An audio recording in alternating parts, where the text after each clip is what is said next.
It's been a long day without you, my friend, and I'll tell you all about it when I see you again.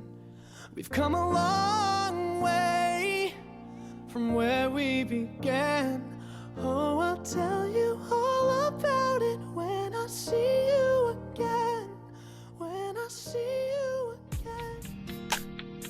It was on the 23rd of May 1986 when Namibia would be blessed with one of its brightest stars, media personality and socialite Nancy Chichi Muinjo. Described by many as a fearless, generous and loving person, Chichi's story speaks courage, compassion and overcoming personal strife. Jermaine tells the story of how the two met and, more importantly, how they clicked from the word go. Loving, caring, extremely courageous, strong, empathetic, highly intelligent, and intuitive, selfless, feels inadequate. She cared for human beings, she cared for their heart, and she actually touched quite a few hearts, and that's an understatement, as we all know.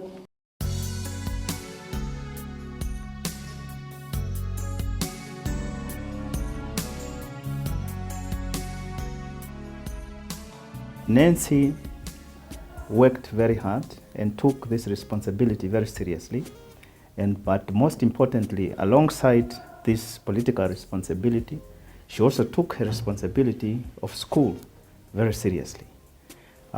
She studied and graduated, but also she graduated in politics. Oh, I'll tell you all about it when I see you again.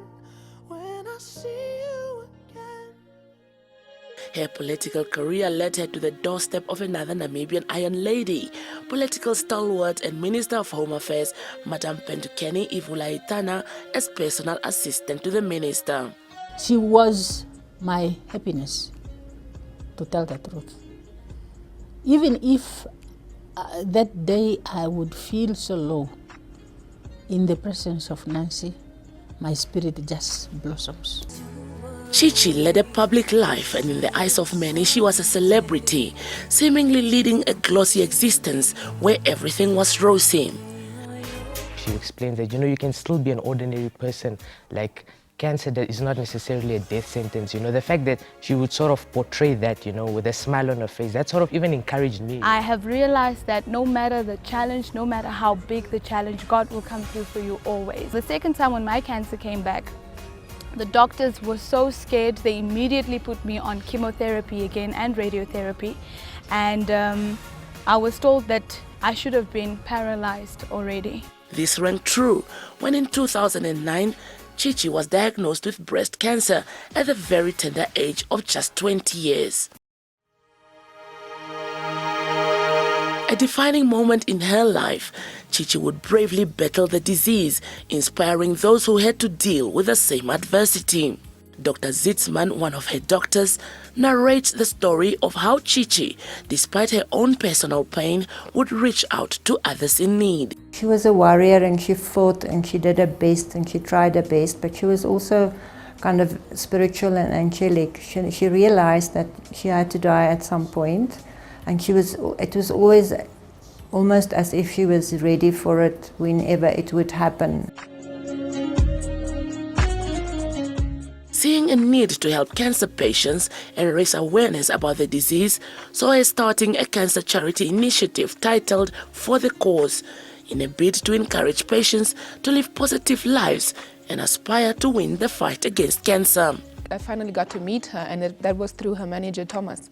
Our reason for meeting was she wanted to come up with a campaign which we named For the Cause. It was a campaign, I think everyone still remembers, where we fought against cancer. We focused on women empowerment. We were checking out the passion killings and all that. So she came up with this brilliant idea, and myself, Maria and her, we came up with this campaign, and we tried raising funds. We had calendars, and yeah, she was all for women empowerment, women standing together, and she saw that with myself and Maria, and we were quite a great trio. My mom passed away of stomach cancer 8 years ago. Earlier this year, my dad was diagnosed with a lung cancer, and that's where our bond actually got tighter and close. From there, we ran with a ball with the new show that Sanlam sponsored, and the day that we launched the show, she unfortunately passed away the day thereafter.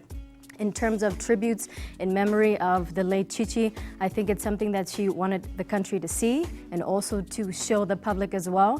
And that's something that we will still continue to do because we need to live on her legacy. We need to celebrate the person that she was.